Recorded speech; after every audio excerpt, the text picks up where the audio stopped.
There have been increasing reports about problems with the iPhone 15 models, the Pro versions. The latest flagship line faced an issue of overheating, which Apple addressed through a software update. However, now there is another problem affecting Apple's devices: screen burn-in.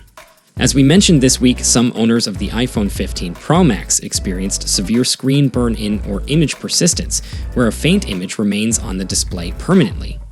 Users took to Reddit Apple's community forums and Twitter to express their concerns. Although OLED displays are susceptible to this issue, it is rare for it to occur early in a device's lifespan, and with intensity, as reported by users. Apple has now released a software update, an iOS 17.1 release candidate build, to address this problem for beta testers. Some users have reported that the update has indeed resolved the image retention issue. A Redditor with the Spritty stated that many people informed them that the image retention they initially believed was burn-in has been fixed in iOS 17.1 RC. They happily confirmed that after updating their device today, the issue has completely disappeared. It's still days. The update hasn't been made available to the public yet. We'll have to wait and see if others have success in addressing the image persistence problem.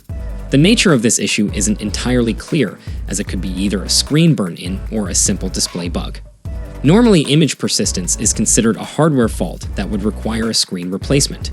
Some of the suggested solutions are more preventative in nature, such as reducing brightness or turning off the always-on display feature, which helps minimize the chances of an image getting permanently burned into the screen. Apple hasn't provided information on how iOS 17.1 resolves the image retention issue on iPhone 15 Pro Max devices. However, if you've been experiencing this problem, hold on tight. iOS 17.1 will be released to an audience on October 24th. Have any of you encountered issues with your devices? If so, feel free to share your experiences in the comments section and stay tuned for more updates on this channel. Until then, take care.